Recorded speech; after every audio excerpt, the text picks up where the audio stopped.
नमस्कार दोस्तों, आज की इस वीडियो में हम बात करने वाले एक बहुत जरूरी टॉपिक पे। एक भाई का कमेंट आया था कि भाई सी सर्विस एक्नॉलेज कैसे करते हैं।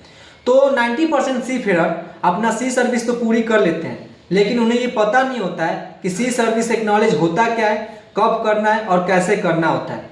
तो वीडियो के अंत तक जरूर जुड़े रहिएगा। मैं आपको स्टेप बाय स्टेप बिल्कुल आसान भाषा में समझाने वाला हूँ। तो सबसे पहले समझते हैं कि सी सर्विस एक्नॉलेज होता क्या है। सी सर्विस एक्नॉलेज एक तरह का कंफर्मेशन प्रोसेस होता है, जिसमें सी फेरर यह स्वीकार करता है कि उसने जहाज पर जो भी सी सर्विस की है उसकी सारी जानकारी डीजी शिपिंग के रिकॉर्ड में सही तरीके से दर्ज है। यानी आसान शब्दों में कहे तो यह एक ऑफिशियल अप्रूवल होता है जिसमें आपकी सी सर्विस वैलिड और कंप्लीट मानी जाए। अब सवाल आता है कि सी सर्विस एक्नॉलेज कब करना होता है। तो जब सी फेरर की सी सर्विस कंप्लीट हो जाती है तब उसकी शिपिंग कंपनी उसका सर्विस डिटेल डीजी शिपिंग के पोर्टल पे अपलोड करता है। तब सी फेरर को सी सर्विस एक्नॉलेज करना होता है। यानी ये प्रोसेस साइन अप के बाद होता है, न कि सी सर्विस के दौरान। तो अब बात करते हैं सबसे इंपॉर्टेंट क्वेश्चन की, सी सर्विस एक्नॉलेज कैसे करते हैं। तो चलिए मैं आपको बताता हूँ कि सी सर्विस एक्नॉलेज कैसे करते हैं। तो सबसे पहले आपको अपना फायरफॉक्स ओपन करना है। फायरफॉक्स ओपन होते ही आपको डीजी शिपिंग टाइप करना है। डीजी शिपिंग टाइप करना है। डीजी शिपिंग टाइप करने के बाद जैसे ही सर्च करेंगे तो आपका दोनों वेबसाइट खुल जाएगा। दोनों वेबसाइट खुलने के बाद से एक खुलेगा सी फेरर रजिस्ट्रेशन, तो हमको सी फेरर रजिस्ट्रेशन करना है। तो जैसे आप सी फेरर रजिस्ट्रेशन पर टाइप करेंगे तो आपका विंडो ओपन हो जाएगा। जैसे ही साइट ओपन होता है तो आपको यहाँ पे दिखेगा यूजर आईडी और पासवर्ड। यूजर आईडी और पासवर्ड डालना है। यूजर आईडी आपका इंडोस नंबर होगा और पासवर्ड आपको मालूम होगा। तो यूजर आईडी और पासवर्ड डाल के हम पहले लॉगिन कर लेते हैं, फिर इसके बाद बताते हैं कि आपको करना क्या है। तो चलिए, मैंने अपना इंडोस आईडी और पासवर्ड डाल के लॉगिन कर लिया।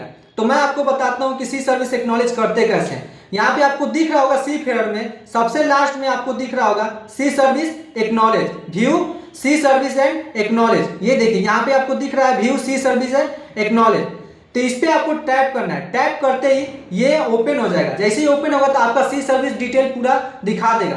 तो इसमें दिखाएगा कि आपको जो भी आप कंपनी से गए थे उस कंपनी का नाम, इसके बाद से रैंक आपका, vessel name, flag, date of commencement आपने कब साइन किया था, डेट ऑफ साइन ऑन का दिया होगा, साइन ऑन पोर्ट दिया होगा, फिर इसके बाद से एक्नॉलेज दिया होगा। तो हमको यही करना है। फिर इसके बाद से क्या है, साइन अप का साइन अप शिप दिया होगा, साइन अप पोर्ट दिया होगा, फिर आप इंडिया कब पहुंचे, अगर फॉरेन थे तो इंडिया कब पहुंचे, इसके बाद से एक्नॉलेज साइन अप।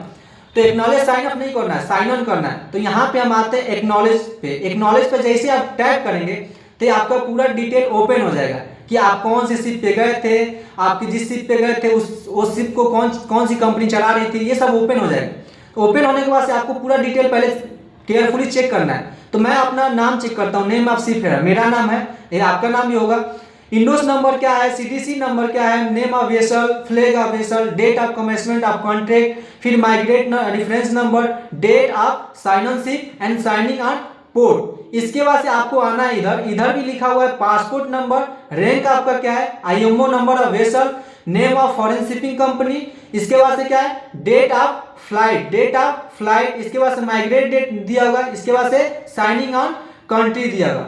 इतना करने के बाद से अगर सब सही है तो आपको यहाँ डिक्लेरेशन देना है, सेलेक्ट इफ एग्री। अगर आप इस पूरा जो भी डिटेल फिल हुआ है इससे आप सहमति हैं तो आपको क्या करना है, ऊपर वाला सेलेक्ट करना है। इसके बाद अगर नहीं सहमति तो नीचे वाला सेलेक्ट करना है। अगर सहमत हो तो एग्री करके और यहाँ पे आपको सबमिट करना है। सहमत हो तब, अगर सहमत नहीं है तो आप डिसएग्री करके सबमिट मत कीजिएगा। क्यों, मैं बता रहा हूँ आपको। अगर आपकी कोई भी इसमें डिटेल गलती होती है तो आप अपने शिपिंग कंपनी से पहले कांटेक्ट कीजिए, फिर उनको बोलिए करेक्शन करने के लिए। करेक्शन करने के बाद से आप यहाँ पे फिर आइए और अपना चेक कीजिए। इसके बाद से एग्री करके सबमिट कीजिए। यहाँ एग्री करके सबमिट करने के बाद से आपका सी सर्विस एक्नॉलेज पूरा हो जाएगा, सी सर्विस एक्नॉलेज कंप्लीट हो जाएगा। अंत में बस इतना कहना चाहूंगा कि सी सर्विस एक्नॉलेज एक छोटा सा प्रोसेस है, लेकिन अगर आप नहीं करेंगे तो इसका पूरा इम्पैक्ट आपके मरीन टाइम कैरियर पर पड़ेगा। तो इसीलिए सी सर्विस होने के बाद इसे इग्नोर मत कीजिए। तो अगर वीडियो हेल्पफुल लगी हो तो लाइक कीजिए, शेयर कीजिए और ऐसे ही मरीन टाइम टॉपिक के लिए चैनल को सब्सक्राइब करना ना भूलिए। धन्यवाद। जय हिंद, जय सेलर।